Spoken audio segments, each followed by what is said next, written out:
Actually, one last thing that bothers me is this unchecked warning thing here, because I don't like warnings and I don't like to suppress them.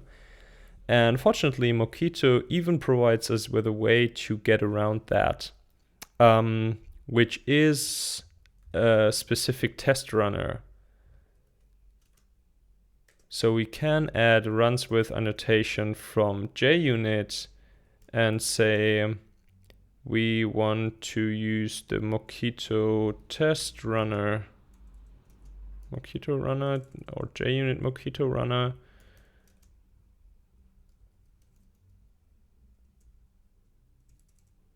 How is it called? JUnit 4 runner. No. Mockito JUnit runner. This one. Mockito JUnit runner. Okay. And now I can do the following. I can just add a mock annotation to the dependencies I want to have mocked, which is this thing. And I can add an inject mock to my unit under test, which will execute exactly this call, only automatically.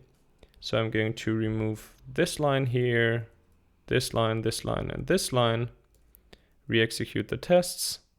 They're still working. Now I can get rid. I have a warning that the suppress warning is unnecessary, so I can remove that, re-execute the tests, and now I even get rid of all the warnings. Still everything is working, and I like that very much.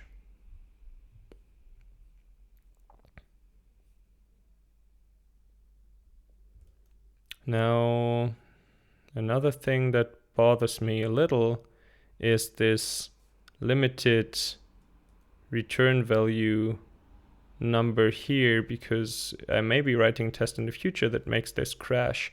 So let's see if we can get rid of that by introducing a notion of time and saying, okay, time is initially 0. And I'm going to use some other feature of the mocking framework, namely that I can provide something that's called an answer, which computes the return value for me by originally an anonymous class, but in the meantime I can, or should be able to implement the answer by a lambda function because I'm in Java 8. So I should be able to write then int alt time equals time plus equals frame duration return time. Is that working? No, it's not working yet.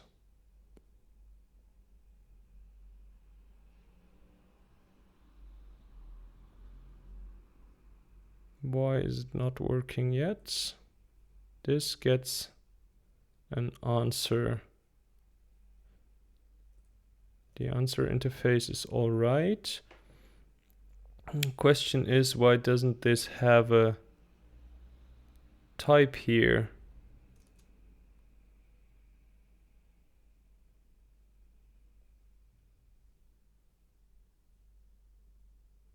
Ongoing stubbing integer, that should be all right. What's this point here?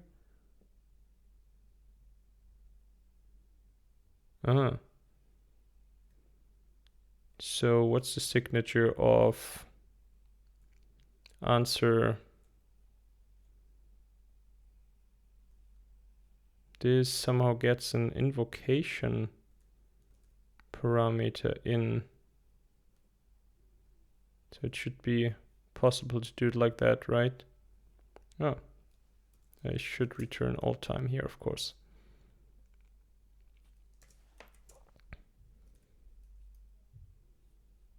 Okay, re-execute, still everything's working. And now the get current time is producing an infinite stream of integers, which is always increased by 1 frame duration. So independent of how long I do test, if for example I have the intention to test for another 3000 things here, 1, 2, 3, 4, 5, 6, 7, this should work. And indeed it does. But I'm going to undo that because it's really unnecessary. Okay. Like that much better. Even shortened down this line a bit.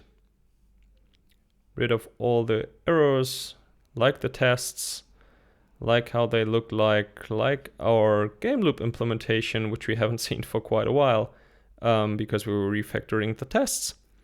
But I think this is it for now.